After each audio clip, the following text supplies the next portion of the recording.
প্রিয় দর্শক বন্ধুরা, আপনাদের সবাইকে স্বাগতম আমাদের চ্যানেলের আজকের নতুন ভিডিওতে। আজ আমরা কথা বলবো পরিণীতা ধারাবাহিকের আজকের পর্ব নিয়ে।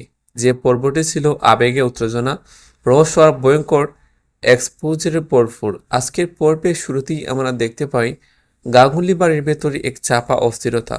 বাড়ির পরিবেশ একেবারে থমথমে। পারুল বারবার কিছু একটা ভাবছে, তার চোখে অদ্ভুত দৃঢ়তা। গত কয়েকদিন ধরে সে যে সন্দেহ করছে, আজ সেই সন্দেহ বাস্তবে প্রমাণ করার দিন।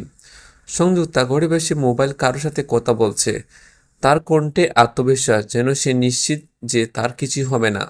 সে বলছে সব কিছু ঠিকঠাক হয়ে যাবে, কেউ কিছু বুঝতে পারবে না। কিন্তু সে জানে না ঠিক এই মুহূর্তেই ফারুল তার প্রতিটি পদক্ষেপ লক্ষ্য করছে। ফারুল আগেই বুঝে গেছে যে বাড়ি থেকে যেসব টাকা হঠাৎ করে উধাও হয়ে গেছে, তার পেছনে সংযুক্তার হাত রয়েছে। কিন্তু শুধুমাত্র সন্দেহ দিয়ে কিছু হয় না, প্রমাণ দরকার। আর সেই প্রমাণ জোগাড় করতেই ফারুল গত কয়েকদিন ধরে চুপচাপ সব পর্যবেক্ষণ করছিল। এদিকে রায়ানও ফারুলের আচরণে পরিবর্তন লক্ষ্য করে সে বুঝতে পারে ফারুল কিছু একটা বড় কিছু করতে চলেছে। রায়ান ফারুলকে জিজ্ঞাসা করে সে কি কিছু লুকাচ্ছে। ফারুল প্রথমে কিছু বলতে চায় না, কিন্তু পরে শুধু এটুকুই বলে আজ সত্য সামনে আসবে। পর্বের মাঝামাঝি একটি গুরুত্বপূর্ণ দৃশ্য আছে যেখানে সংযুক্তা একটি ব্যাগ নিয়ে বাড়ি থেকে বেরোতে যায়। ব্যাগটা অস্বাভাবিকভাবে ভারী। বাড়ি একজন কাজের লোক সন্দেহ করে এবং ফারুলকে জানায় যে সংযুক্তা কিছু লুকাচ্ছে। ফারুল সঙ্গে সঙ্গে সবাইকে ডেকে ফেলে। বাড়ির বড়রা, রায়ান পরিবারের সদস্যরা সবাই সেখানে উপস্থিত হয়। সংযুক্তা প্রথমে খুব আত্মবিশ্বাস নিয়ে দাঁড়ায়, যেন সে নিশ্চিত যে কেউ তার কিছু করতে পারবে না। ফারুল খুব শান্ত গলায় বলে ব্যাগটা খুলতে। সংযুক্তা প্রথমে অস্বীকার করে, বলে এটা তার ব্যক্তিগত বিষয়।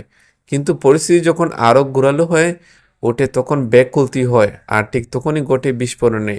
ব্যাগের ভেতর থেকে বেরিয়ে আসে বান্ডিল বান্ডিল টাকা। গুনে দেখা যায় প্রায় 30 লক্ষ টাকা। গড়ে সবাই স্তব্ধ। ইন্দ্রাণী দেবীর চোখ বড় হয়ে যায়। রায়ান বিশ্বাসই করতে পারে না এতদিন যে সংযুক্তাকে সে ভরসা করত, সে এত বড় কাজ করতে পারে। এটা তার কল্পনার বাইরে ছিল। সংযুক্তা প্রথমে বিষয়টা সামলানোর চেষ্টা করে, বলে এটা তার নিজের টাকা, সে কোথাও বিনিয়োগ করবে। কিন্তু ফারুল তখন একের পর এক তুলে ধরে প্রমাণ তুলে ধরে। ব্যাংক স্টেটমেন্ট, ট্রানজ্যাকশনের রেকর্ড, এমনকি ফোনের রেকর্ডিং, সবকিছু সাজানো ছিল তার কাছে। এখানেই দর্শকরা বুঝতে পারে ফারুল কতটা বুদ্ধিমতী এবং ধৈর্যশীল। সে হঠাৎ করে কিছু করেনি, বরং ধাপে ধাপে ফাঁদে পেতেছিল। সংযুক্তার মুখের আত্মবিশ্বাস ধীরে ধীরে ভেঙে পড়ে। তার গলা কাঁপতে থাকে, চোখে আতঙ্ক। সে বুঝে যায় এবার আর পালানোর উপায় নেই। ইন্দ্রাণী দেবী কান্না ভেঙে পড়ে। তিনি বারবার বলেন, আমি তোমাকে মেয়ের মতো ভেবেছিলাম, তুমি কিভাবে এমন করতে পারলে? এই সংলাপটা দর্শকের চোখে জল এনে দেয়। রায়ানও ভীষণভাবে আঘাত পায়। সে সংযুক্তার দিকে তাকে শুধু বলে, তুমি শুধু টাকা চুরি করনি, তুমি বিশ্বাসও চুরি করেছো।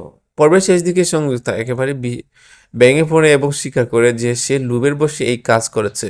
সে ভেবেছিল ধরা পড়বে না, কারণ সবাই তাকে বিশ্বাস করে। কিন্তু ফারুলের শেষ সংলাপ পুরো পর্বের সারমর্ম হয়ে দাঁড়ায়।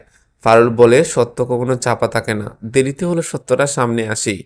এখানে শেষ হয় আজকের পর্ব। রেখে যায় এক গভীর প্রভাব দর্শকের মনে প্রশ্ন, সংযুক্তার শাস্তি কি হবে? তাকে কি বাড়ি থেকে বের করে দেওয়া হবে, নাকি আরো বড় কিছু অপেক্ষা করছে?